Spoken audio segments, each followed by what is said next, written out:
Hello, good evening. Thank you so much for joining us for another edition of House Calls. This evening, we get our teeth into a topic that pretty much something that you use every day, your teeth, right? So we're talking about teeth this evening, and we're, of course, no surprises that we have one of the country's leading dentists in the house, Dr. Sumi Sengupta of Sengupta and Associates joins us to talk about your smile matters. All you need to know about dentistry, cosmetic dentistry, dental implants, all of the above, because Dr. Sengupta is a dental surgeon who specializes in cosmetic dentistry and implants and other methods of modern dentistry here in Antigua Barbuda. So we get our teeth into this issue. So all you need to know about oral hygiene, about your teeth, how to take care of them, because once we get adult teeth, we won't get them back again. Once they're gone, they're gone. So we want to make sure that we're taking the best care of our teeth. So all the questions you have on your mind about dental hygiene and about dental care,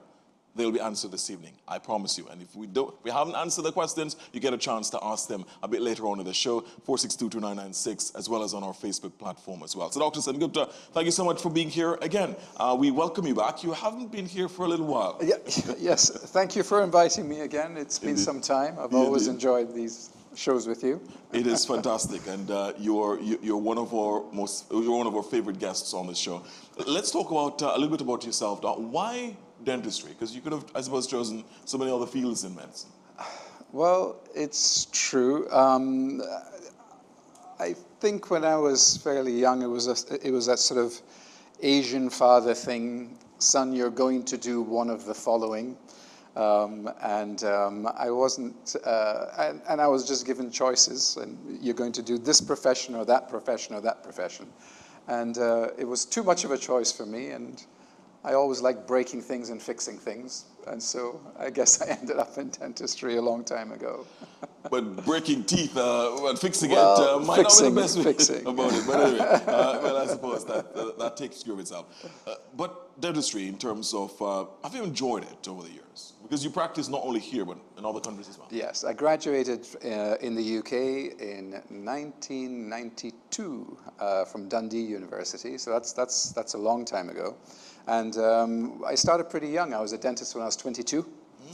And I'm a little older than that now, so, you know. I worked in the UK, and then I came out here and took over the office from Sir James Carlisle on High Street when he retired from dentistry and went to be the Governor General.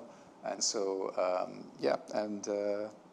that's how I got started out here. As they say, the rest is history. And the rest is history, indeed. Very good. So now you operate Dr. Sengupta and Associates, and that's on Sir George Walter Highway, just after you pass the roundabout at the gas station heading into, like you're going to the airport, Dr. Sengupta and Associates.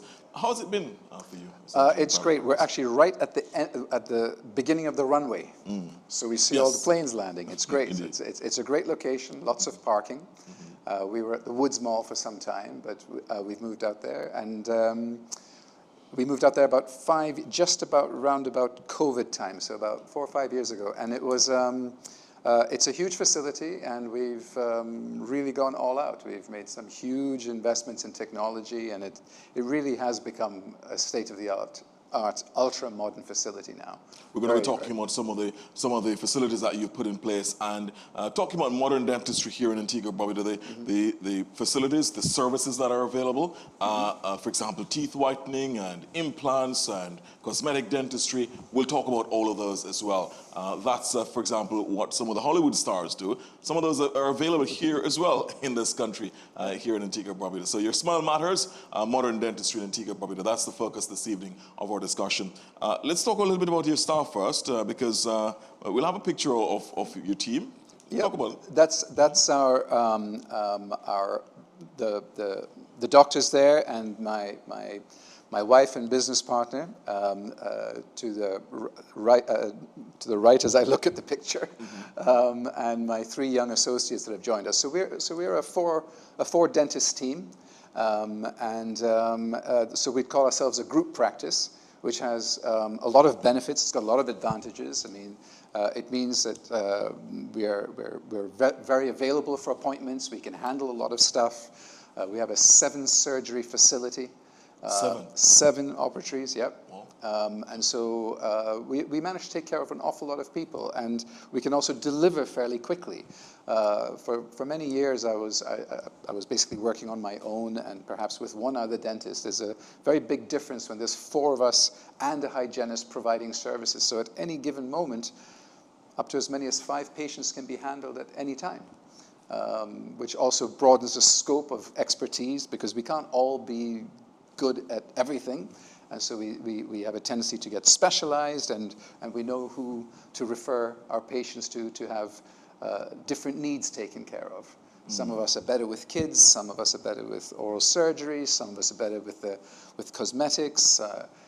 It varies. I mean, dentistry is such a vast subject, a field of subjects. Yeah. And of course, cosmetic dentistry, we'll talk about that. We'll get to that shortly. You have another member, right? I was just about to ask and about this is the front of house. That's the ladies who take care of everything. They're the real sort of drivers of making the administration happen. As you can imagine, if we're seeing 5 patients at any given moment, every hour of the day, that's a lot of administration to handle and to follow up with, to confirm people are coming, to come to their appointments, to make the next appointments, and their reviews and their recalls. These things are so important. That really is the backbone of how the office runs. Yeah, and I can attest to the fact that they are extremely professional, great people to work with.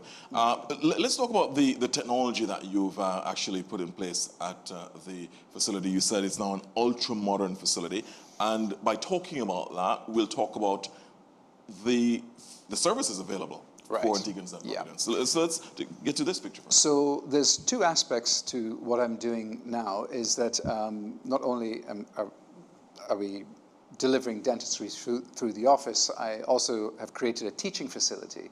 I teach dentists. I've been doing that for quite some time now, and so the new office that we created there, you'll see it's a fairly big office. It's quite a large space there, and it's also effectively a classroom, and it's connected immediately adjacent to my private office, if you will, which is another classroom. So there's 2 adjoining classrooms. This is the surgical suite, and the next door is where I will have young dentists, all dentists who are interested in the stuff that I teach. They come from overseas, they come regionally, and they attend these events that we do, and I present to them, and then I demo the work to them. And of course, in that same surgery, you will see that we film what I'm doing, and I can talk to my students through a headpiece and through a microphone, and that's the setup that we have there. I've got some great expertise in Antigua here, where these fellows, they film the entire procedure, and we go through everything in fine detail. So the students are sitting in that classroom, and they're watching the entire procedure that we're discussing on a 54-inch screen. And a couple of them are assisting me. They rotate with that, but actually watching it on the screen is a very educational part and very interactive. These students go to AUA and other medical schools? Not AUA. They are dentists. I have a lot of dentists from Trinidad. I teach a lot in Trinidad. A lot of them come over. We've had dentists coming in from Jamaica, from the Bahamas, from St. Lucia, from a bunch of colleagues of mine from Guyana, which is where I have another office, and Barbados, Grenada, St. Vincent, and we're planning 2 or 3 more events like that through the course of 2026. So, congratulations! That's good. That's good. So I'm pretty sure that some of your students might be watching as we speak. Quite possibly. Indeed. Yes. Sorry, carry on. We're going to talk about those. We just showed a sneak peek, Dr. Sengupta, some of the technology available, but we'll talk about these technologies shortly. Now, But before we even talk about these technologies, I just want to get a few quick points in, a few quick questions in. Right. One of them, just to establish the conversation about teeth, getting our teeth into this issue. How many teeth does a regular human adult have, and the best way to take care of those teeth? Well, we have 28 functional teeth.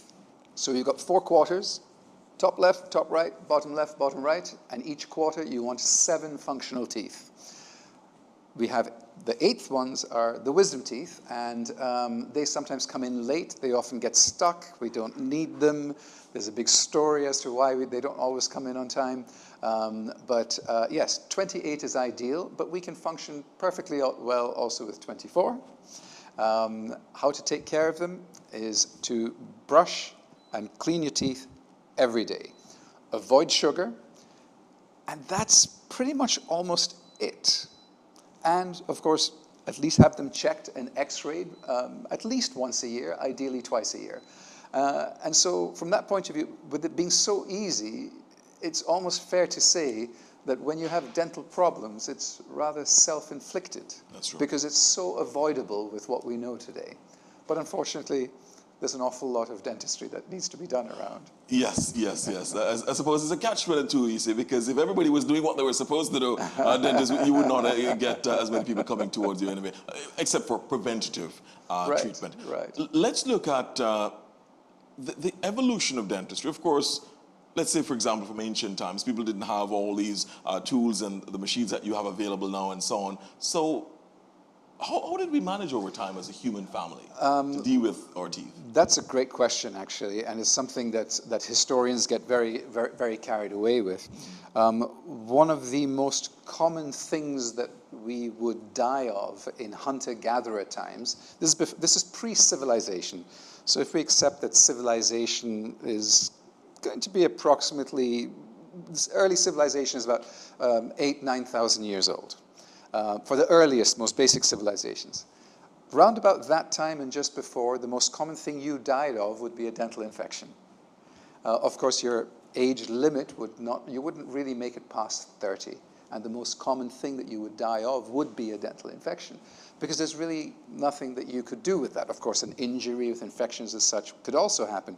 But neglect of your teeth, if you and I were to stop brushing our teeth now, there's no question that within a few months we would have a dental infection. We wouldn't have to break anything, we wouldn't have to do anything untoward. Even if we had good food every day, not maintaining our teeth, we would almost certainly have an infection. That infection, of course, can just get out of control, and it goes from a localized area, spreads to your body, and any infection can ultimately kill you. Especially at a time when there were no antibiotics. Well, antibiotics before penicillin and so absolutely. On. Antibiotics only came into use in between the First and Second World Wars. That means First World War finished 1918, the second one started 1939. In between is when penicillin was discovered. Can you imagine having gone through First World War with no antibiotics? It was said that more people died off the field than on the field just from injuries. Yes. And that was 70-odd million people. And then even in the Second World War, it was very limited. So, but now, unfortunately, we've gone the other way, and we've just gone into overusing antibiotics. And the problem, of course, with that is when I first came out here in the 90s and early 2000s, everyone would come and say, oh, I've got pain in my tooth, doc. What am I going to do? Give me some antibiotics for my pain. Now, antibiotics do nothing for pain. Antibiotics do only for infection. And if we give you antibiotics too often, your body cannot fight the infection on its own. And then we make those bacteria that has infected your teeth, gums, or whichever part of your body is infected, we make them resistant to antibiotics. And unfortunately, I'm ashamed to say my profession is guilty of overprescribing antibiotics historically. Just to appease patients, unfortunately. So I'm very hung up on it. I think it's my guilt from the early days of definitely overprescribing antibiotics, because it renders them useless. So when you do have an infection, the antibiotics that you perhaps have taken 2-3 times in the last couple of years because your wisdom teeth are infected, they don't work, and now you've got pneumonia. And so that's a big thing in medicine and dentistry now, is the overprescription of antibiotics. I know we have a big thing called AMR, antimicrobial resistance. Absolutely. Which is a huge challenge as well. Let's talk about wisdom teeth. Why are they called wisdom teeth? Wisdom teeth, well, they get that famous name is because they tend to come in late in life. Now remember, we only live to be fairly young. These days our life expectancy has increased massively. So it was said that, well, these are your last teeth. They're coming through when you're 18, 19, 20. and so you should be wise enough to be an adult now. And so that's where the concept comes from. It's rather like calling the canine teeth, the ones in the corners, the eye teeth, because we thought they came from the eye. Of course, they didn't come from the eye, but they developed below the eye, so they were called the eye teeth. Yeah, there you go, there you go.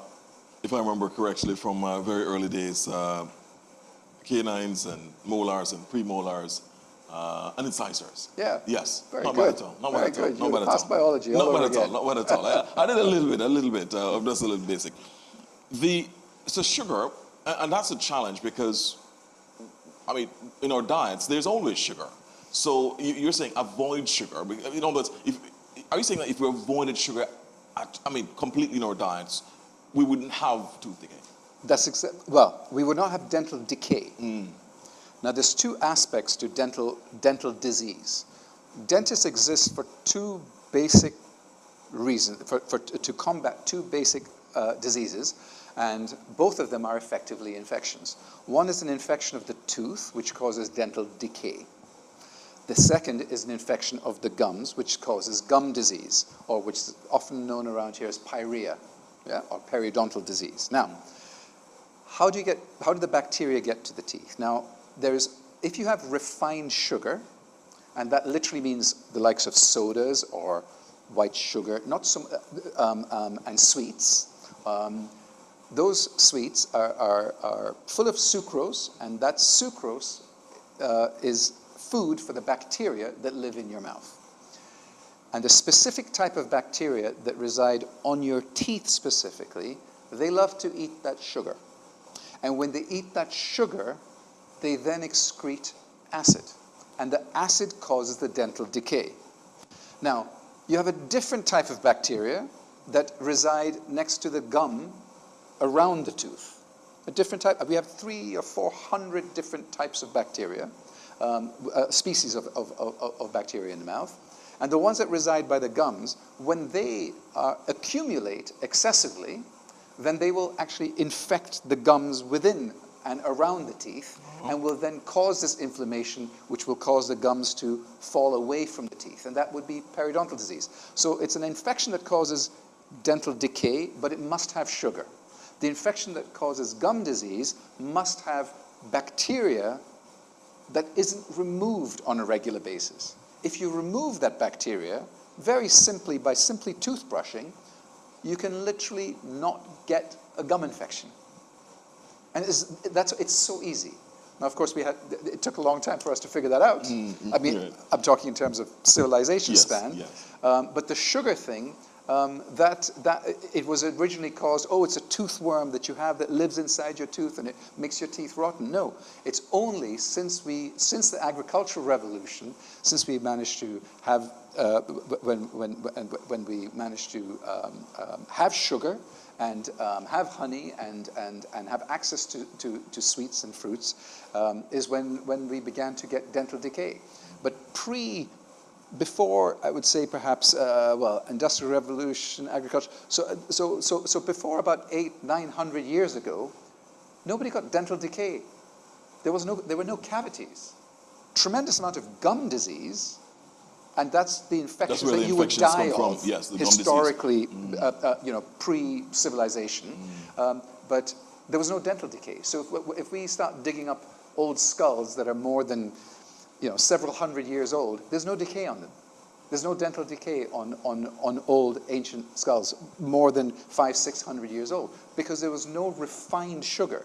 But when refined sugar came into play, that's when dental decay was the second most common disease added to the most common disease of gum disease. So it's ironic, Dr. Sengupta, that with the advancement in human civilization, so that we could get refined sugar, we actually went backward in relation to having a problem from that because we got dental decay. Yes, there's many famous authors that say exactly what you've just said, is that humans were in existence for hundreds of thousands of years as hunter-gatherers, and civilization came along and messed it all up and made their life brutish and short, as is often described. As Hobbes says. Yes, indeed. Indeed. Extraordinary.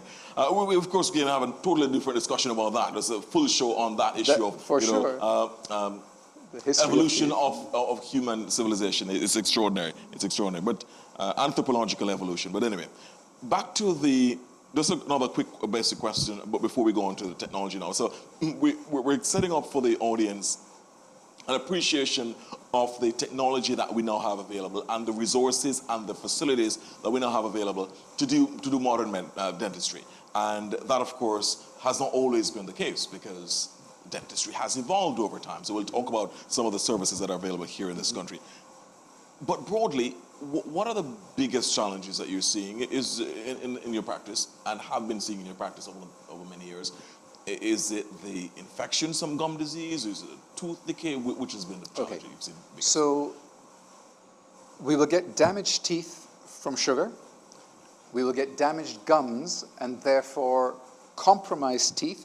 So imagine gum disease like, visualize trees in an orchard and they're growing their fruit and their leaves. A river floods and it washes away the soil.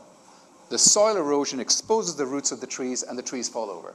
The teeth can be perfectly healthy, but the bone disappears. Why? Because the teeth have not been cleaned, brushed from that bacteria from around the necks of the teeth. And so now the soil erodes, exposes the roots, and the teeth literally fall out and get infected on the way through gum infections.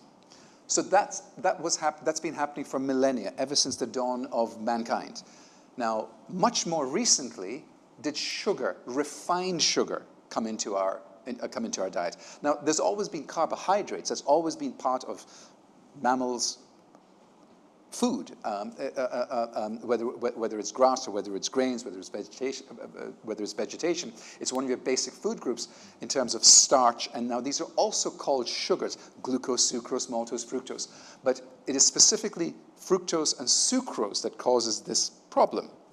Now, we didn't get that in abundance for the vast majority of the existence of humans. And it's a relatively recent thing since more recent civilization where we got refined sugar. So if teeth got damaged and if gums got damaged, we're either going to end up replacing those teeth that eventually went missing or repairing the teeth that are damaged by sugar and acid.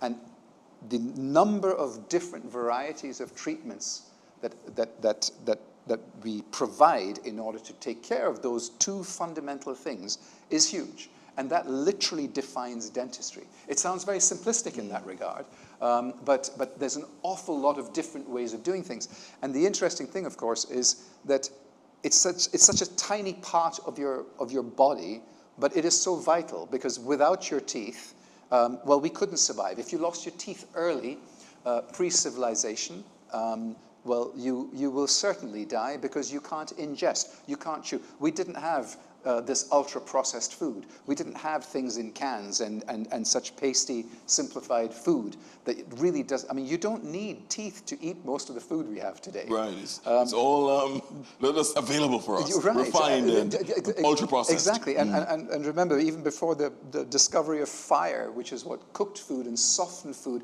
and allowed you to chew it easier and thus draw more nutrition from it, well, you'd have to just simply chew food, which is what so many herbivores do. Which cows, they chew the cud. And they have to do it all day long to get the nutrition. Now, there was a time when we too had to do this all day long. And then we figured, well, we can cook it. And then, of course, we can chew it. And then the more and more we process it, it makes the nutrients available from food to our bodies, right? And so now if we can't have that with teeth, then we have a problem. We have a big problem. Of course, if we have an infection in the mouth, even from one tooth, whether it's a wisdom tooth or a tooth that you broke on a piece of stone that was in something that you were eating, or that you're biting on a hard nut or a pip of some kind, and you break a tooth and that gets infected, that's at one time in our existence was a death sentence. And it became a very big deal. And so, and now in modern times, a lot of dentistry is driven because of our civilized way of life, as has been for the last hundreds of years. And of course, we value our teeth as part of our appearance. We value I mean, it's been like that for many hundreds of years, but we value our teeth as part of our appearance, as part of our smile, as part of our personality. We can express ourselves. I mean, if I literally put one full stop sized dot on your front tooth, you would be constantly conscious of that especially you in your work, would be constantly Yes, conscious of indeed. that every minute of the day, let alone if a tooth was missing. That's true. That's true. I couldn't survive with that. Let's talk about children finally before we go on to the technology. Children, what's your word for parents? Young children before they get their permanent tooth. So the main thing about children's dentistry is to get children in early and establish habits, right? As soon as kids can be walking, babies are born usually with no teeth, but some primary teeth can sometimes be present. We call them neonatal teeth, and they're born with one or two lower incisors. That can make breastfeeding quite difficult. And breastfeeding, as all mothers will know, is extremely important for many, many reasons. And of course, if that prevents a mother from breastfeeding, then that's an issue. That actually could be a good reason to remove that baby tooth in order to facilitate breastfeeding. So that's quite a big deal and worthy of note. But now teeth begin to erupt from 6 months onwards, and that's where, which is why most mothers, if they're able, do breastfeed up until about 6 months, because from there onwards it gets difficult, because then you have a whole bunch of teeth coming in, right? And so that's very important. Now, so baby teeth start growing in at 6 months, and all baby teeth, all 20 baby teeth, will be fully erupted and in your mouth at approximately 3 years old. Those baby teeth will stay in your mouth up until approximately 6 to 7 years old, when they begin to shed and they are then gradually replaced. And so from 3 years old onwards is where you have your full complement of baby teeth, which is 20. From 6 years old, those 20 begin to shed, starting again with the lower ones in front, and then there's a very specific sequence that happens. And then from the age of 6 is when the permanent ones begin to come through, and then between the ages of 6 to 12 is what we call the mixed dentition phase. And that's where you have a combination of baby teeth and adult teeth. And that's actually a very, very important phase, because that's where a lot of growth happens. And so if growth is going to happen, the growth of your mouth and your face and your body is determined by your lifestyle, by your activity, and by the way you talk and how frequently you talk, how much you exercise. And you think, well, what's that got to do with facial development or dental development? Everything. Because your tongue is an extremely powerful muscle where its activity encourages the growth of the lower part of your head and cranium. By the activity of the tongue, it causes the upper jaw to expand, it causes the lower teeth to expand, and it causes jaw growth. And if you're exercising and if you're active and you're working out and you're basically an active kid and an involved kid, your jaws are going to grow well. In the same way that you're breathing hard through your nose and out hard through your mouth. All of these activities cause muscle activity, because bone growth is stimulated by muscle activity. And so if you must have that muscle activity that pulls and tugs on your bones, and that will stimulate growth. Right? Now, when you don't have as much of that pulling and now bones will also grow inherently anyway, but muscle activity plays a huge role. And so that normal functioning healthy child with a good strong diet, where there's plenty of chewing, rather than all the baby food, which of course didn't exist even 30 years ago, indeed. 40 years ago, where there had to be some activity that would be muscle activity, which encourages facial growth and which encourages dental growth. Now, if you don't have that, then you're going to have stunted growth, you're going to have smaller jaws. Now, everyone has the same number of teeth, more or less. There's some variables, minor variables on the fringe, but everyone has the same number of teeth, and they're all generally the same size. So why do some people have crowded teeth and other people just have these beautiful teeth that grow perfectly into place? The reason being is diet, activity, and health, and the growth and development of the face and the bones of the face, and the activity. So if you're breathing hard, the air passing through your nostrils is causing your mid-face to grow. If your mid-face grows, that is the upper jaw. The upper jaw grows, it allows the lower jaws to grow underneath it. So the upper jaw expands, and the lower jaw then follows. And so if that doesn't happen, because we have a relatively inactive child, or we can compound it by if somebody is sucking their thumb, for example. Yeah, which so the a suction lot of children do. You're right. So the suction now, it causes your, so if you literally put your thumb in your mouth and you suck on it, your cheeks will be coming in like this, your lips will be pursed, your thumb will be pressed up against the jaw. You're sucking your thumb at the times where your bone is what we call malleable. They're very, very soft. They're like Play-Doh. You can literally mold the shape of your jaw and the size of the housing ready for the teeth to erupt into by your habits. And so if you're exercising and breathing hard through your nose and exhaling through your mouth, and you've got good activity and you're chewing well and you've got proper tongue function, you're basically molding your entire face. And not doing so has massive consequences. And we can see in recent times, there has never ever been more crowded teeth and smaller jaws in the entire history of humanity as we have today.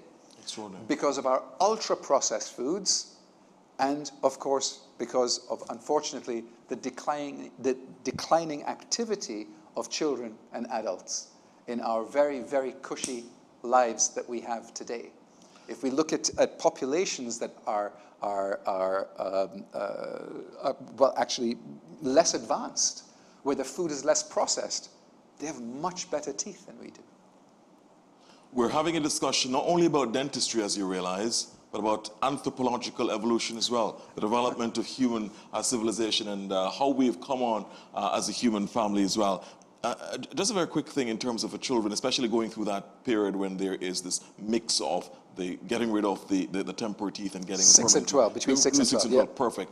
What would be the advice, very quickly, for parents in terms of, obviously sugar, apart from sugar, right. not giving them sugar. Right. So at that development age, that's where everything happens. We need the space. So if the permanent teeth are coming between 6 and 12, we need the space. If you don't have that activity, if you don't have the health of those teeth, and we're not trying to break those bad habits or recognize those habits, then we need to see it, talk about it, discuss it, and do something about it. Because if we see that the jaws, particularly the upper jaw, which bites over the lower jaw, if that's very, very narrow and very small and stunted in growth due to lack of activity in terms of exercise and tongue activity, then we can actually expand it. We can intervene and we can actually expand the upper jaw. My young nephew, I got to do a shout out to Briley right there. My young nephew is in one of these expanders because I want to ensure that his and he's 6-7 years old, and he's very, very compliant. He's very easy to work with, and he's letting me do what I have to do, and he's letting me do it at that critical age of where the permanent teeth are now beginning to develop very quickly. And so the problem is compliance. If the kids if we can have kids being conditioned to come to the dentist from a very early stage when they're basically walking and certainly talking, then we can put an appliance in place, a very innocuous appliance. It's very, I bet you he's even forgotten he's got it in his mouth right now, but it stays in permanently, but it expands his jaw. It ensures that the growth is going to be there. And then if he will require braces, he's a very handsome boy. I'm sure he's probably will have braces even if he doesn't need them. I know his mother. So, but... Show that to his mother as well. But, so it will expand his jaws, and it will allow his permanent teeth to come into alignment, and he may not need braces at all, which is great. And it's so much easier if we can have compliant kids to be able to deliver such great treatment that's so simple and easy to do. And therefore not requiring other kind of treatment or more advanced treatment. So 6 years old is a very big deal. Okay, all right. So there you go, parents. Pay rapt attention. When we come back, let's put up this picture because we're going to talk about technology when we come back. Let's just give our audience a sneak peek of what we're going to be talking about. These are some of the pictures that we'll ask Dr. Sengupta to explain for us when we come back from this break. And a bit later on as well, we'll ask Dr. Sengupta about, so we'll talk about all those 3D technology. We'll even talk about AI in dentistry, whether or not it's making its way into dentistry as well as AI is making its way to almost everything, right? We'll also ask Dr. Sengupta about dental sensitivity and also the toothpaste that you use. Of course, we won't talk about brands, but is there something specific that we need to be mindful of? There's so many toothpastes on the market. Some say they have coal in them. Some say they have all kinds of different things in them, baking soda in them. Which one is the best one? We'll talk about some of those when we come back as well. All the questions you have about dentistry and about care of your teeth on this edition of House Calls. Dr. Sumi Sengupta, a dental surgeon, is our guest. When we come back, much more. Stay with us.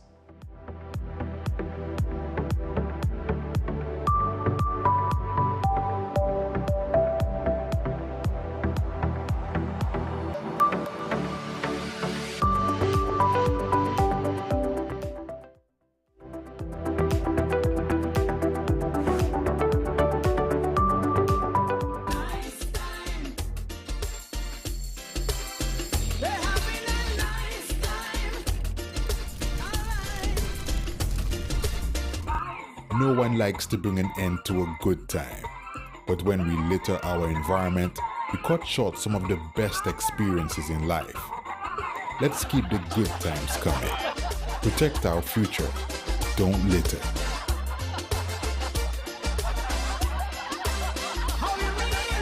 We need to talk about something that's affecting us all: youth crime and violence.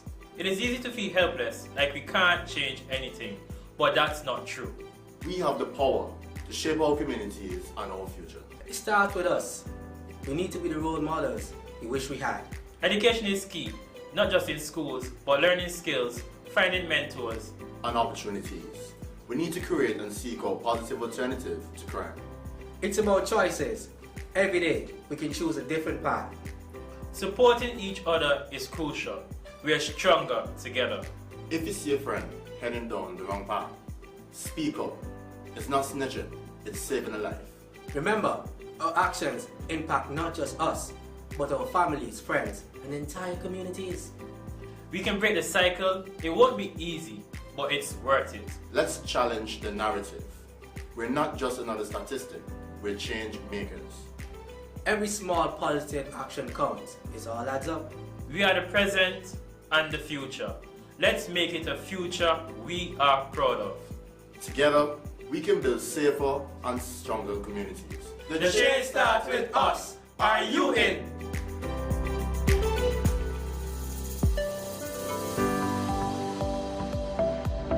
You gonna hear what happened?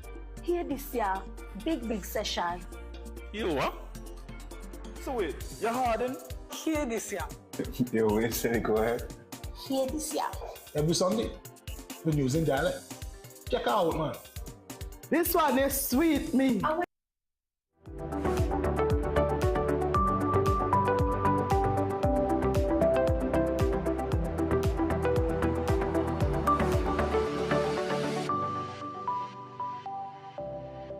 Welcome back. Thank you so much for staying with us. You're in tune with House Calls, a Tuesday evening program that always provides you with the practical information that you need on medicine, on all matters in relation to medicine. And we've always invited the finest doctors to be a part of our show. The doctor in the house this evening, Dr. Sumi Sengupta, who is a he's a cosmetic dentist, implant and cosmetic dentistry specialist. And of course, he's here to talk with us about modern dentistry in Antigua and Barbuda, because your smile matters. So we want to make sure that you keep your smile as bright as possible. Your smile matters. That's the focus of our discussion this evening. Dr. Sengupta, let's talk about the technology now that's available in Antigua and Barbuda. It does appear that we're cutting edge. We certainly are. And it's not just my office. A lot of my colleagues have similar equipment in Antigua and indeed certainly in the region. I know that for sure. In fact, the stuff that I teach, it requires, as a prerequisite, you must have a lot of the basics. Now, X-rays have been around for a long time, and an X-ray basically is where we will shoot beams through a person, and an X-ray will always show primarily bone structure. and hard tissue. So what hard tissue do we have? We have bone, and then we have teeth. So in dentistry, all of dentistry always involves x-rays. And so that's a very, very big deal, and that's been around for certainly 100 years. I mean, and we've had x-rays all this time. But now, the thing about x-rays is that an x-ray is really rather like a shadow. If I shine a light on you and I cast a shadow of you on the wall, and I'm looking at the shadow to diagnose you. Now, we thought that that was amazing, and that was, for the first part of my career, it revolutionized the way that we looked at dentistry. We could get so much information if we're doing root canals, how deep we're going, what we're doing. We could take x-rays, and in an instant, we could see it. So that was incredible. But this century has been defined in medicine and in dentistry by what we call cone beam computerized tomography. That's a CBCT. That's a three-dimensional, that is a three-dimensional x-ray. So I don't look at a shadow on the wall. I can literally, as I say to my patients, I can literally effectively put your head on a block, and I could, like a block of cheese, and I can cut slices, digitally, of course. Of course, of course. So you sit in a machine for 12 seconds, and I basically have all of the information of all of the hard tissue and much of the soft tissue in your entire head, and I have it on the computer, like right here. Mm-hmm. And as you see in the top right-hand corner, and I can move that around, and now I can take my digital knife. Of course, I do this in the evening after I've taken the x-rays of you during the day, and we can literally slice you into half-millimeter segments, or even smaller, in chopping the cheese this way, in all three axes. I can come straight down as if I'm cutting a carrot. I can slice it that way, and then I can slice it this way as well. And I can look at each individual slice. And so the amount of information we get from that is unbelievable. And the technology that has afforded to do that is, well, it's a CAT scan. Now, CAT scans have been around in medicine for a little bit longer than they were available in dentistry. The original CAT scans were these enormous machines that literally cost like $1 million to get that set up, and they weren't even such high resolution. And now they've become much more accessible, much higher resolution, so we can see in much greater detail, and we can literally see things that we only speculated before. And I would say, other than perhaps dental implants, which was a major revolutionary thing, I would probably say that really began to take off in the 90s, that's when I first got into it, in the 90s and early 2000s. That was a huge thing, but which really and truly started last century. But this century, hands down, the most important technology we have is the CAT scans that we can get of the head and neck. The diagnostic ability and the planning ability and really understanding what's going on in your, with your mouth and jaws and teeth, it's unprecedented, and it's staggering. Let's put up that slide again, Dr. Sengupta, the CBCT. Yep. What does this allow you to do that you weren't able to do before this? Well, in relation to it's a standard x-ray. You stand up there, you get a beam shot through you, and then you'd see basically a skeleton. You get a chest x-ray. You can see the outline of your heart. You can see where your lungs are supposed to be in the rib cage. You can see your spine. You can see your bones in that way. In that direction. If you want a different angle, well, we have to take another x-ray, and we go sideways. And then if you want a different angle again, because you're in a car accident, we have to move you around again. The CBCT, with one circular motion that takes 12 seconds, I can literally choose to slice you digitally any direction I want. Without you having to move or from any other direction? It's one movement of this machine around your head, and we can plan and we can see literally down to the 1/10 of a millimeter detail. Wow. We can see if the tip of your root is cracked. More importantly, you talked about wisdom teeth before. The wisdom teeth are sitting way at the back of the jaws. They sometimes can rest right on top of a nerve, a very important nerve, which we would analyze and speculate and try to decipher. Yeah, that's getting a little dangerously close. We've got to try to create techniques to avoid damaging that nerve. Today, we can see precisely where it is. We can plan our approach before you come in for the procedure, and we know with absolute certainty that unless we slip, we have no excuse. We have all the information. We can see everything. It's as if you are going into your medical health checkup and your whole body is transparent. Yes. And your doctor can do an examination and he can see your heartbeat and he can see your stomach working and he can see this work. And if he needs to see more, he can just move a couple of things up. We can do that digitally. It's unbelievable. And I can see the excitement that you speak about it. Oh my God, because it's it changed makes our the job life. so easy. It makes the job much easier, right? Let's talk about, you mentioned the planning now, because with this technology, you're able now to plan accordingly. Let's talk about this. That's right. So what happens then is, my big thing is when people have gotten to the stage where they have lost some teeth or all of their teeth, and so we want to put in implants. And the concept of implants is quite straightforward. If you want to build a house, you're going to put foundations in. You're going to put a pile here, a pile here, a pile here. Then you build a floor, your walls, your roof. The piles are the implants. So the house you had before, which was your natural tooth, is now gone. It's got blown away. So now we've got a little bit less ground, because you had gum disease as well, which took away some of that ground. And so now we have to try to replace that ground that's gone, that got washed away. We want to put the foundations in, which is the implant itself. Then we want to build a wall on top of it, and then of course the roof. And then, so in other words, we want to build the prosthetic tooth, which is now missing, or the teeth, or all of your entire dentition. So this particular CBCT will show us a very, very deteriorated upper jaw, and the planning that goes with it will allow us to, so we've effectively digitally performed the procedure before we touch you. And all we've done is we've effectively taken a picture of you in 12 seconds while we're chit-chatting with you, and on the basis of that information, so for example, a lot of my students from the region and beyond, they will send me the CBCTs of, Doc, this is the case I have, help me treatment plan it, and we put together a treatment plan, and well, what are my options? Well, the patient, it's a bit too much to do so many implants. Can we have a different solution? Can we use fewer implants? Do we have enough bone to use bigger, stronger implants and use fewer implants and make it less complex? Or uh-oh, what's this over here?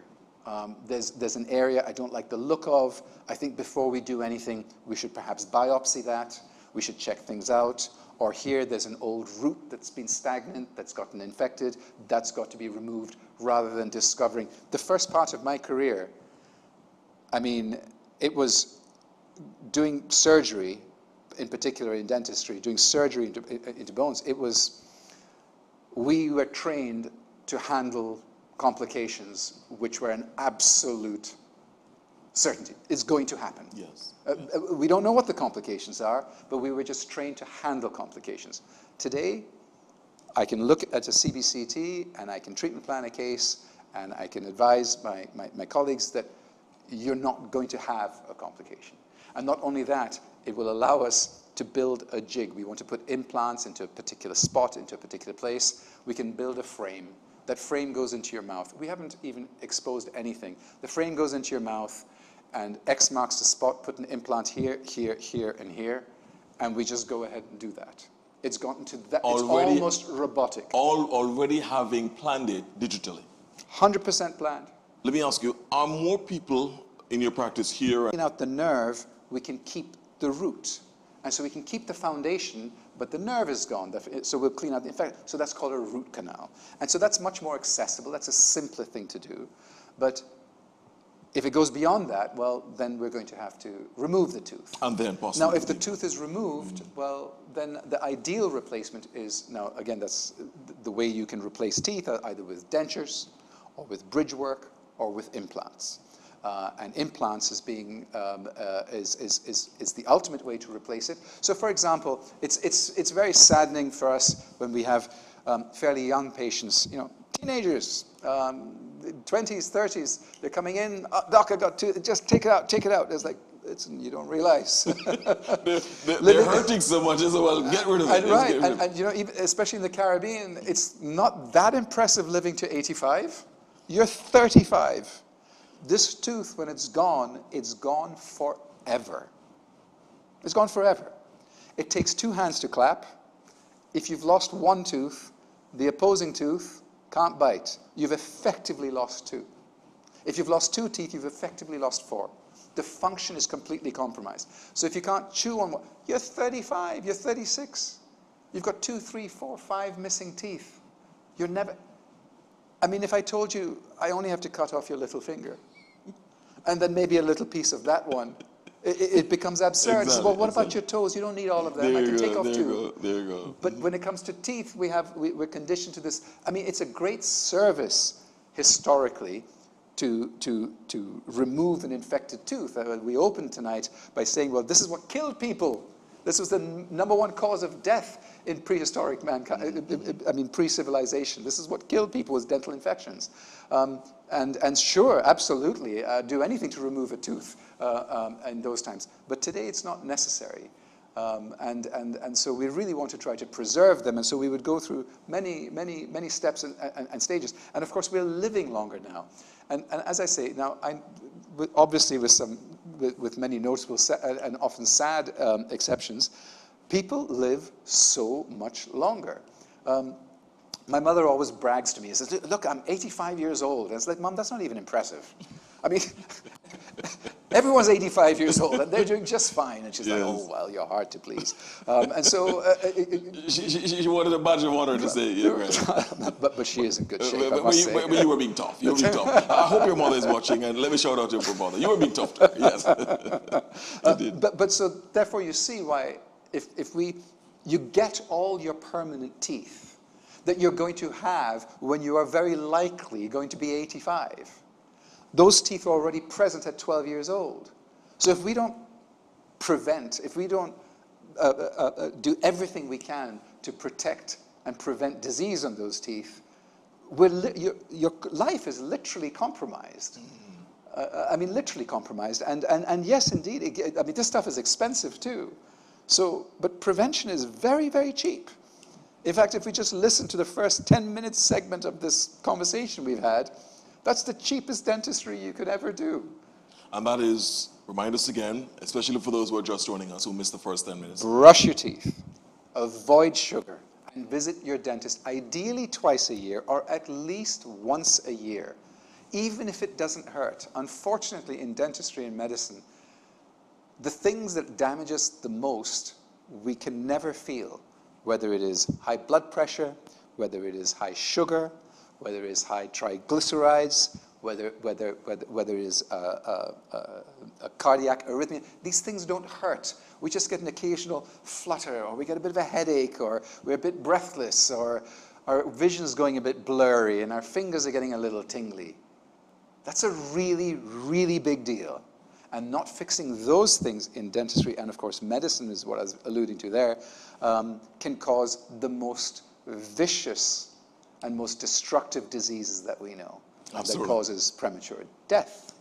Prevention is not only better than cure, it's cheaper than cure. Like an order of magnitude cheaper. Cheaper than way cure. Cheaper. Absolutely. We'll talk about cost as well a bit later on. Let's go on to the next slide, Doc. We'll go through a few of these before we go to our second break. The next one is about continuing education, and then we go to the next slide from that. So essentially, this is part of your... The continuing education, right. Yeah. So on the left, these are the classes I run. This is when I'm around the Caribbean and beyond, where I'm running these classes. I'm teaching dentists. I myself, I've been in dentistry for 34 years now, but in the last 10 years, every 2 years, I've done another diploma, another degree. And so, and the thing is, it all sounds very impressive, but if I don't do that, I will not have a clue how to keep up with modern times. Because things are changing quite quickly. Yes, my daughter just recently graduated from Madrid dentistry. She's about to start working in the UK. What she has learned in the last 2 years in her curriculum, if we knew 1/10 of that when I graduated, we would be the greatest dentists in the world. And she has been taught this at an undergraduate level.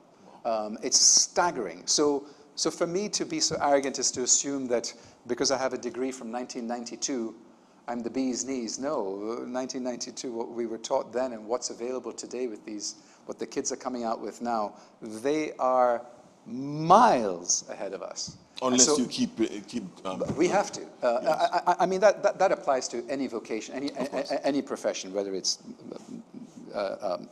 law or medicine or dentistry, particularly if you're into the specialties. You absolutely must. And if you do, it's not even impressive. It's something that's essential. It's not even a point of discussion. It's fundamental. I'm very big on that, and I'm very pleased to say between my two offices, between here and Guyana, my young associates, they've all followed suit, and there have been, I think, over the last 5 or 6 years, as many as 8 of my previous associates have gone on to do continuing education and earn specialist degrees. And at the end of this, there, Doc, I did as you asked, and you happy now? I says, well, tell me when the next one's coming. There you go. There's no other way. It has to be this way. Yes, it has to be a continuous effort. The picture that we also spoke about at the top, the next slide, takes us to some of what you were talking about in terms of assisting your students with video technology and so on. So this is the fundamentally implants, right? There we go. Yep. That's the company that I have, is Fundamentally Implants. That's where I teach oral surgery, oral medicine, and dental surgery, and dental implants. I mean, it's a massive field. It's ubiquitous. It's all over the world, and these courses are a big deal, but they're very few and far between in the Caribbean, and so that's why we're getting involved in that now. Brilliant. We'll come back after the break and talk about, just go back through some of what Dr. Sengupta was talking about in terms of the temporary teeth, baby teeth essentially, 20 that are then replaced by the permanent tooth, or permanent teeth. The issue now of implants and cosmetic dentistry, we touched on implants earlier. Cosmetic dentistry, how big a deal is it? Huge. I mean, in Antigua as well? In the Caribbean? Every day. Literally every day. Who doesn't want a beautiful smile? This is one of the biggest, I mean, with the explosion of social media, TikTok, Instagram, I mean, everybody wants to look good, everybody wants to be beautiful, and if you can make the center of your face gorgeous, who doesn't want that? Why not? And so, yeah, no, the demand for that is now bigger than it has ever been. What are the areas that people are looking at, apart from those teeth whitening? Well, teeth whitening is the simplest thing, and that can be quite dramatic. So we talked about the development and the crowded teeth. So fundamentally, we want those teeth, the permanent teeth, we want all of them. We want all useful 24 teeth, 4 7s, right? We want all useful 24. We want them straight. We want them white. Some people are blessed to have that naturally, and they're the ones that are really good at prevention. Yes. And they did as they're supposed to do. Right. And they've spent very little money. The ones that have the most beautiful teeth, they got it for free, for most intents and purposes. Indeed. And so now if you don't, and if you didn't follow that track, and you've got a bunch of missing teeth, or a bunch of cavities, or you're wearing dentures, or teeth just don't look as pretty as you would like them to, then we can literally enhance almost any smile. And with the technology and the procedures we have today, we can change a tremendous amount of things. So aesthetic dentistry has literally become a specialty in of itself. Because the thing about aesthetic dentistry is that who says what is beautiful? It's not a question of, oh, these are the teeth I want, give me these teeth, and if I put these teeth into your face, it'd be like, that just looks weird. That just doesn't work. It just looks ridiculous. And that's proven over and over again. So what we try to do in cosmetic dentistry is we try to make it a science. Anyone can look at an attractive face or an attractive person or a well-dressed person and say, wow, that's a handsome guy, or that's a great-looking girl, or a very elegant-looking woman. We all say that naturally because we perceive that. Our job is to break that down into a science. What is it? What is it that we're seeing that is attractive? What proportions are we seeing? What are the lengths of these teeth? What are the positions of these teeth? What's the three-dimensional position of these teeth that make them look ideal, and such that what are the angles that they need to be, and what is the display? Are the lips too long? Are the lips too short? Can we modify the teeth? Can we enhance the lips? Can we modify this? Can we modify that? And the answer to that is yes, yes, yes, and yes. Wow. We can do unbelievable Pretty things. much anything you I want mean, to I have do. to tell you, I'm more excited about dentistry at this phase in my career than I have ever been in my entire 34 years. I mean, these kids that are graduating, I would do anything to trade places. What they are able to deliver to the world is nothing short of staggering. So And they'll be able to do it for a lifetime. The technology has just gone leaps and bounds. Unbelievable. Unbelievable. Yeah. Here's a question for you, and which Dr. Sengupta will answer first after the break. Coffee or tea for your teeth? Which one is better for your teeth? Coffee or tea? Dr. Sengupta will answer that question when we come back from this break. When we come back, the final break here on House Calls. Really appreciate their company. And of course, when we come back, we'll talk about, we'll just run through some of the pictures that Dr. Sengupta was talking about earlier in terms of baby teeth, the temporary tooth. The temporary teeth that children had, fillings for children, fillings for babies even, for baby teeth. We'll talk about all of those, and cost. How cost prohibitive are some of these procedures, and possibly cosmetic dentistry and implants and so on? Without going into exact details about the cost of these procedures, a general ballpark when we come out much more on House Calls. And of course, if you have a burning question, whether on telephone or on social media, you can ask the question, 4622996. Also on Facebook, if you have a burning question, ask that to us. We'll put that question to Dr. Sengupta. When we come back much more on House Calls, the doctor in the house, Dr. Sumi Sengupta, implant and cosmetic dentistry specialist. He operates Dr. Sengupta and Associates on the Sir George Walter Highway. When we come back much more, stay with us, please.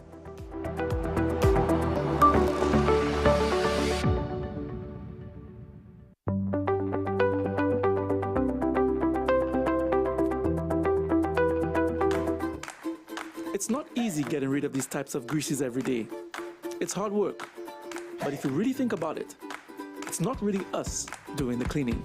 At Total Import Supplies, we believe it's all about the product. Our extensive new line of ChemClean products are extremely concentrated, eco-friendly, effective, and guaranteed to make your life a whole lot easier. Whether you're cleaning at home, the office, or at industrial-type spaces, when it comes to food-based solvents, sanitizers, cleaners, floor care, commercial machines, and the dispensers for laundry care, let the product do most of the work for you. Introducing the best brands in the cleaning business from ChemClean Limited, available only from Total Import Supplies.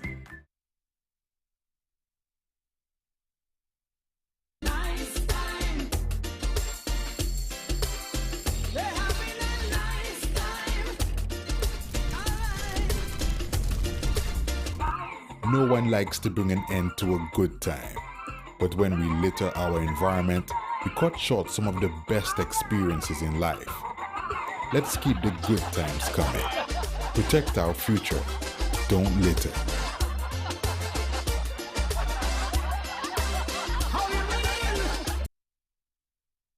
One day I was out playing with my friend Kevin, and he was really moody, kinda sad and angry at the same time. I asked him what was the matter. Someone in his family had been doing mean things to him. He said he had to keep it a secret. So I asked Kevin, is it a good secret or a bad secret?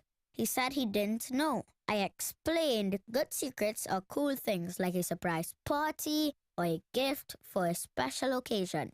A bad secret is when someone hurts or harms you and tells you not to tell anyone. Sometimes they might give you little things to make sure you don't tell. That's another bad secret to keep. That's mean and controlling. Kevin said it definitely fell into the bad secret category.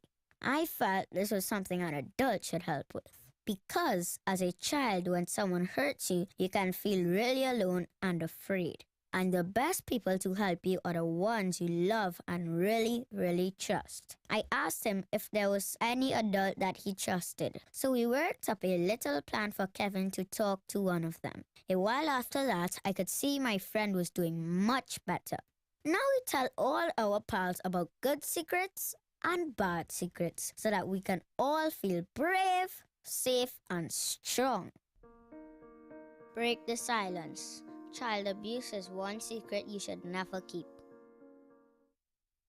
What's really affecting our health? From national concerns to regional crises, it's time for a checkup.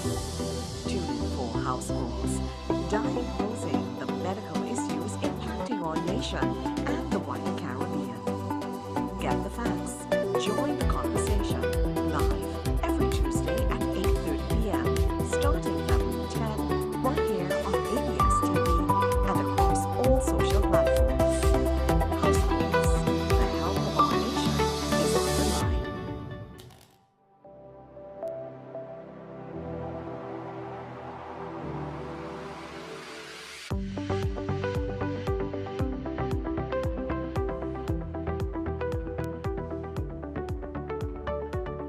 Welcome back. Thank you so much for staying with us on House Calls, the Tuesday evening program sponsored by Sagicor, providing you with all the latest information in relation to your health.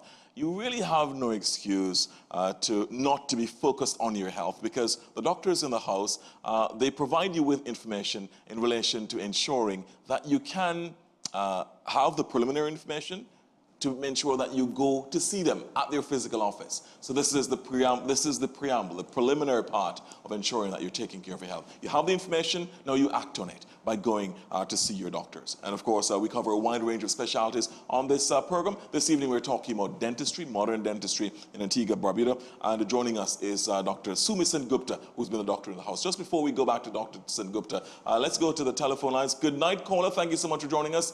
Go ahead, please.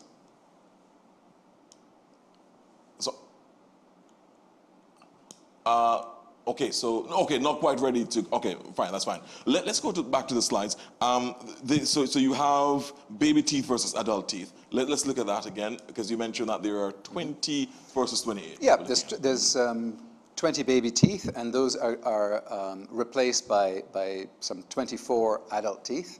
And if you have that slide up, you'll see how much bigger the adult jaw is that accommodates those teeth. We'll put that up momentarily. Right. So it's very obvious. He said, well, obviously an adult is bigger than a child. But the thing is, if that tongue activity or your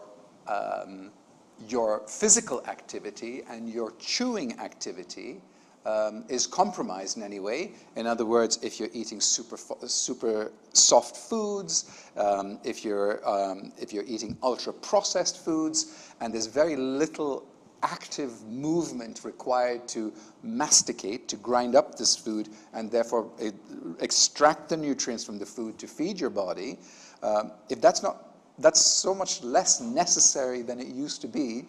Before you'd be chewing and chewing and chewing, like lunch would take a long time. And now you can drink it. And so the activity is on a decline. We don't have to hunt for our food anymore. And so our physical activity, we're so sedentary, we don't need our physical prowess in order to eat and to live. We can have whatever we want whenever we want. But that activity, the physical exertion and the chewing of our food and the functioning of our mouth and our tongues, when we're breathing heavily and we're exerting ourselves, that air pressure causes movement and growth. And you think, how are you going to tell me I'm breathing and it's causing my bones to grow? I have a very simple example for you. Get a balloon and put it flat on the table. Put a heavy bottle of water on top, blow in the balloon, and watch the bottle fall. And you've just gone, and the bottle will fall. That's one breath of air. That's how much force one breath of air can exert.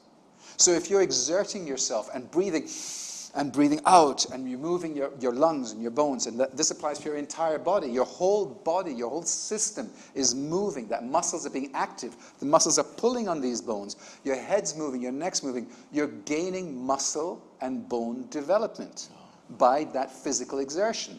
And then, of course, when you're chewing, these muscles on the side of your jaws here, these are very, very important ones for chewing, and the ones on the side of your temples, they're called your temporalis, another one parallel on the inside. When you clench and grind your food, these muscles are super active. When they're connected from here to here.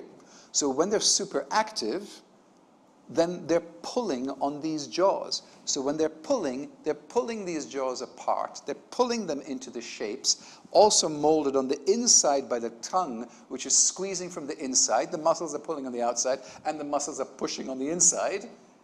Of course your face develops. If you look at a healthy, physically active child, you're going to see a much more what we consider attractive, beautifully structured face. That's a major part of cosmetic dentistry, as we discussed. But of course, with the prevalence of ultra-processed foods, that activity is gone. That's the challenge now. And so we get, well, there's fancy names for all these things. So we get these longer, thinner faces. And when we get longer, thinner, less expanded jaws, the upper jaw is less expanded because there's less tongue activity. Or, of course, if we intervene with these very common habits that children have, then that growth doesn't happen. And so things collapse. And you saw in the slide before, it was very obvious that one jaw is very small, and then when you get to be an adult, the jaw is very big. But now, that jaw has to be that big to accommodate those teeth. And if the jaw doesn't grow from the left to the right of what you're seeing on the screen now, those teeth, they're still going to erupt, but they're going to erupt all over the place. Everyone's trying to get into line, and it's not a single file. It's all a big melee going on there, and all these teeth are getting bunched up and pushed around, rotated and crowded. And on top of that, you're sucking your thumb, and the front ones are being pushed out forward, and your front teeth don't even meet. So function and order is completely gone. Why? Because we literally evolved to be super active. Absolutely. And if we follow the path of diet and exercise, I know that's such a cliche these days, then the same teeth. Everybody has the wimpiest little guy and the biggest giant of a person. Our teeth are fundamentally within a millimeter and a half. Anyone's tooth is the same size as the next person's tooth. And so we must have a minimum jaw size in order to accommodate those teeth. Absolutely. And that's where orthodontics comes in. Now, there was an X-ray that just flashed up there, the black and white one there, which the shows X-ray that of the mixed dentition? Yes. That's a super important one. Now, this person right here is approximately 6 to 7 years old, or thereabouts, because you can see all those extra teeth in upper left, in all four quarters, or quadrants as we call them, and you can see that they look like little balloons that are taking off, like little ghosts that are growing up through the jaws. Like little Caspers. The little Caspers, exactly. I should put little faces in there. And those roots are yet to develop. So this is going to be your typical 6 or 7 year old. Now look how big they are, and look where they have to go. Now those teeth can't possibly all fit into those jaws unless that jaw grows. Now, you will grow by definition of simply getting older, but if your growth is stunted for any reason by inactivity, lack of function, or inappropriate function, then the jaws will be smaller, and so those little ghosts that want to come into alignment, they can't. So as we have the overcrowding of That's the mouth. exactly correct. And so the way we correct that is we relieve the crowding by expanding the jaws. Yeah, this is artificially expanding it, Yeah, as opposed to naturally through exercise. I mean, the great thing about it is that we can still do it. Yes. And we can actually cause your bones to grow. And that part of dentistry is called orthopedics. And it's actually the easiest thing to do because it's so predictable, because children's bones are very, very soft. Your bones and my bones are hard. They're hard and mineralized. If we fall up against something hard, we're going to break our bones. Kids will bounce, they'll bend, they'll get up, and they'll run again. We're not getting up so quick anymore, right? We passed that stage a long time ago, Right. right? And bones during growth are very malleable. We can influence the growth so much better. It's rather like if we're trying to move logs on water down a river. It's so much easier if the river has flow. We just guide the logs, as opposed to you and I. That log's in a pond. You want to move it, you got to push it. And so it's much harder to move it. But if the growth is happening anyway, we just influence that growth by putting these very simple appliances. I mean, we said we're talking about costs. This is the best time where you can do something about where teeth appear crowded or where growth and development has not been appropriate. And we can measure, we can literally measure the various dimensions on the fancy x-rays and the CBCTs, and we can see how much space do we have, we know how much we need because we know the size of everyone's teeth. That's a fact. And how much do we need between this period of time? And we have about another 2 years before, or 4 years before the remainder of these teeth come through. Well, we really don't have the growth. If we intervene and we expand the jaws, then we will have the growth, and magically the teeth come into alignment. Extraordinary. And we look like superhuman. We've done this magic, but it was actually quite easy to do and relatively inexpensive. Indeed. We'll talk about cost as well. Before we go on to the fillings for baby teeth, we're going to rifle through a few very quickly, Dr. Sengupta. We're rapidly running out of time. The question we asked, the teaser question that we asked us before the break, coffee or tea, which one is better for your teeth? It makes no difference at all. If your teeth are stained by tea or coffee, whether you take milk or you don't take milk, just brush them. The extrinsic stain on teeth can be cleaned, and that's not a problem. I don't care what you drink as long as you keep the sugar content of what you drink. Just no human needs ever to eat sugar again, right?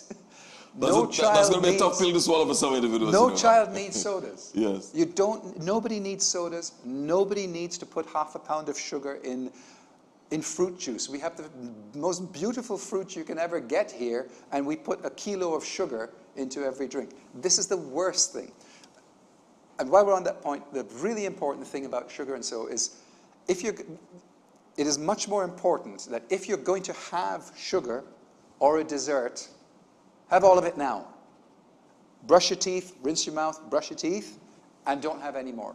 The worst thing to do with sugar is to have constant small amounts of sugar, because it keeps that rate of acid within your mouth constant. Those bacteria just keep on pumping acid. If I'm going to eat 3 candy bars, because I'm going to have 3 candy bars, and believe me, I can do that. So if I'm going to eat 3 candy bars all one time, that sugar is going to be in my mouth for 30 minutes, as opposed to if I have a piece of candy bar through the day, I'm going to have sugar in my mouth all day long.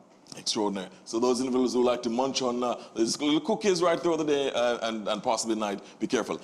Let's go to the next slide, Doc. Fillings for baby teeth. Let's rifle through these quickly. So those baby teeth, now you remember the x-ray previously, and so the baby teeth are being shed, the permanent ones are coming through. Those baby teeth are placeholders.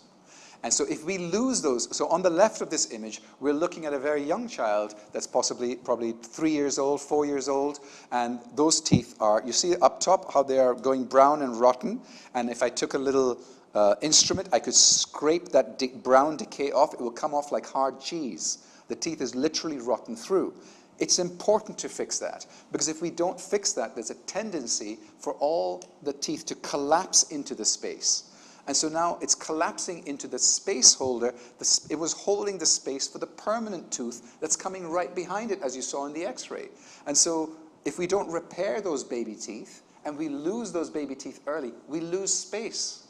So if we already have a problem, we've just compounded it by removing the baby teeth. And the permanent ones will have far less space to deal with. Exactly, exactly. So you make sure that they are at least able to last until the permanent. They don't have to last long, and that's why we can do cool things like have multicolored fillings. That's kind of the new thing that we have these days, and we want to try and make it fun for kids. We have red fillings, blue fillings, yellow fillings.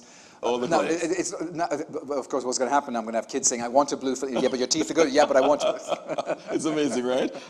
Let's go to the fissure sealants and fluoride treatment. This one takes. This is prevention. This is huge. Every single child, everybody needs to have this raincoat over the top of their teeth. If you look at the image on the left, the tooth where you see that dark staining fissure, now that is the early beginnings. It's called a stained fissure. That has the potential to become a cavity. We don't even need to cut that out necessarily. All we have to do is we need to prepare the surface of that tooth and coat it with a very hard plastic, which can be in place for the next 5, 6, 7 years and prevent any further damage to that tooth. And that's a permanent tooth right there. Wow. And that can be that's in a 6-year-old.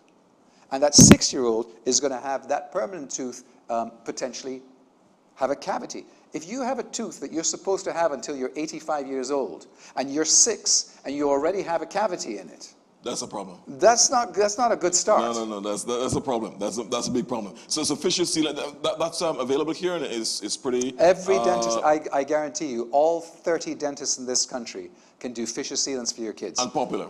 Absolutely, and your insurance covers it. Excellent. We're going to talk about insurance as well. Braces, quickly, orthodontics and braces. Yep. And this is part of orthodontics. And we will put that picture up. Yep. Here we go. This is another way of expanding the jaws. Now, ideally, I'd love to expand in between the ages of 6 to 12. But now, if we've gotten to the point of 12, 13 years old, because a lot of parents are like, no, I don't want you interfering with stuff. It doesn't hurt them. It's not a problem. If they don't want their kid to go into this appliance therapy at a younger age, fine.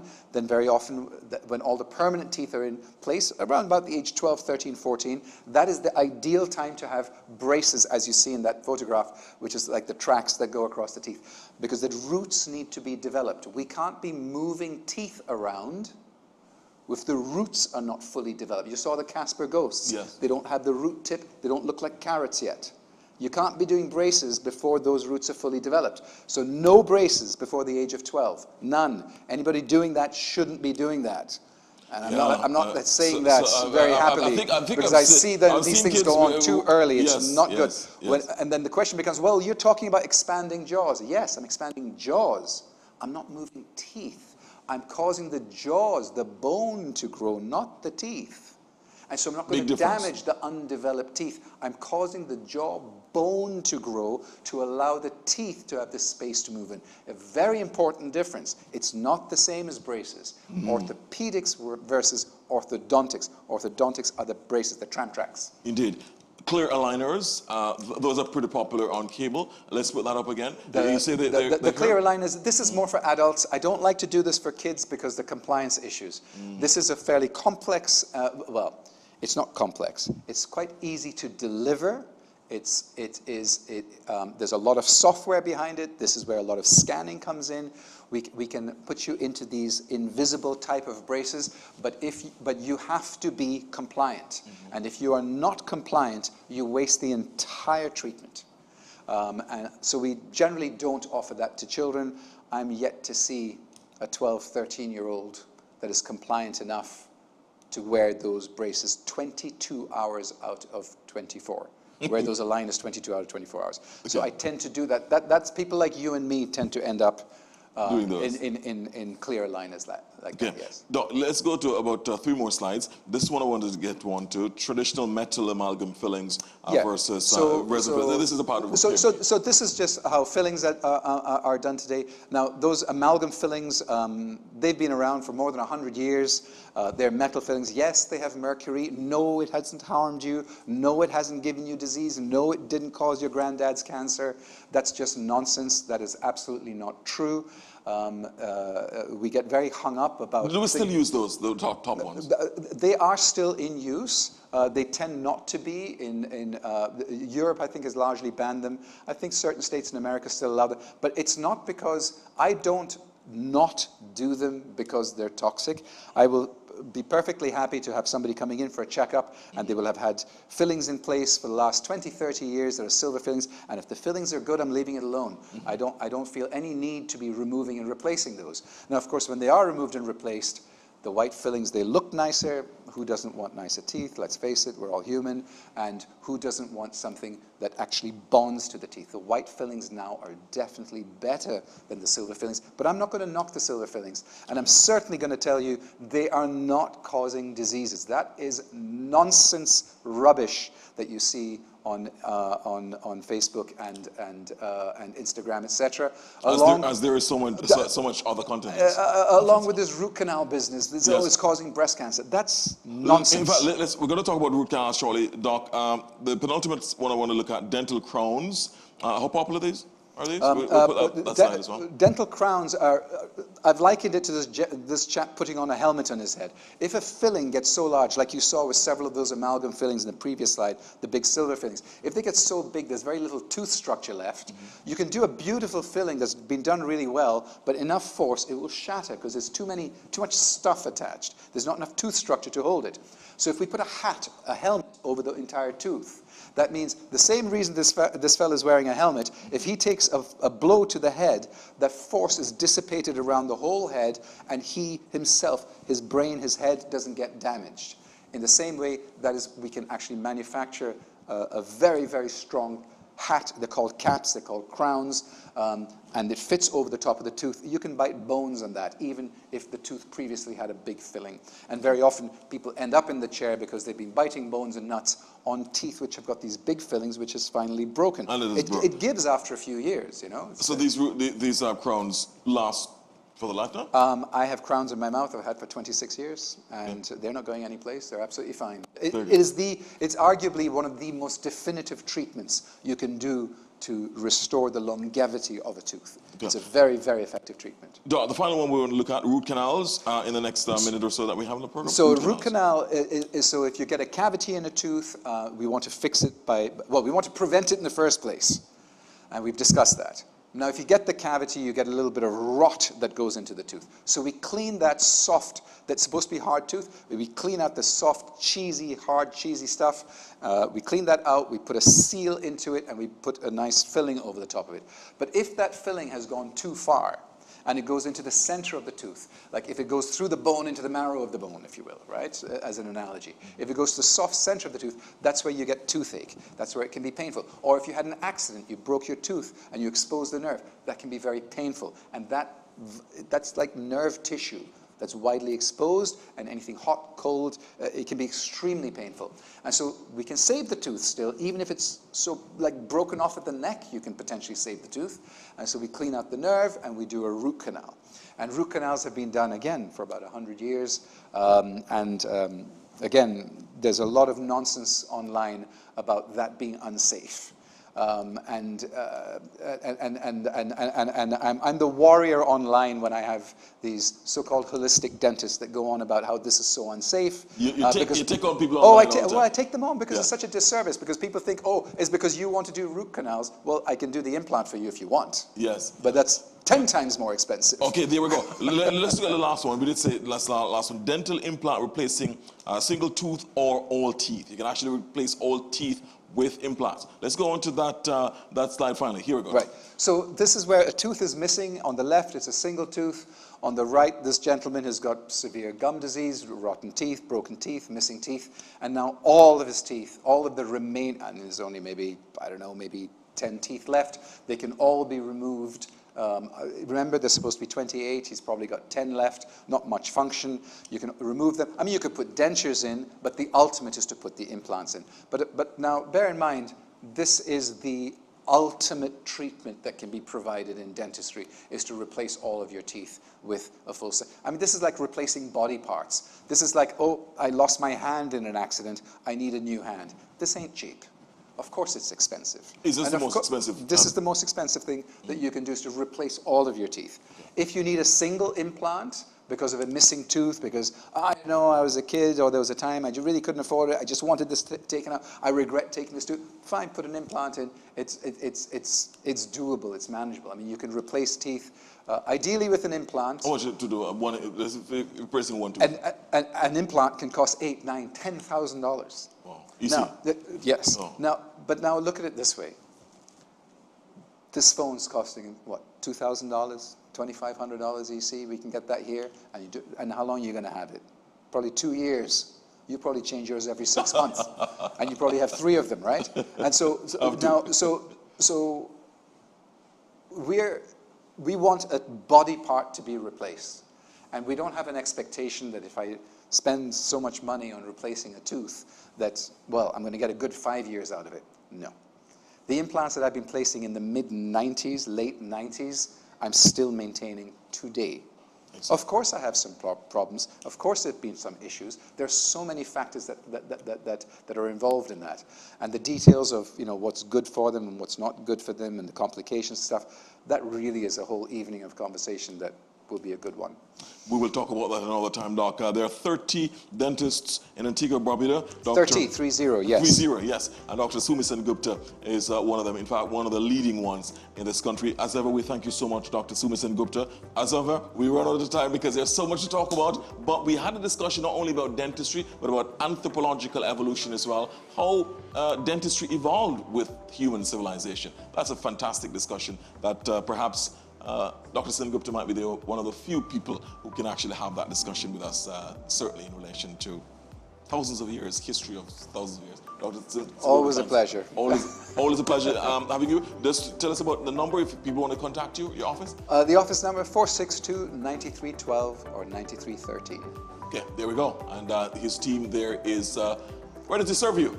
The dream team. Yes, indeed. A great team as well. Dr. Sumi Sen Gupta, as I said, specialist in implants and cosmetic dentistry, joining us, of course, for this edition of House Calls. When we come back next week, another riveting discussion. We'll talk about another specialty in medicine, but as always life-changing and even life-saving. When we come back next week, join us then. Bye-bye.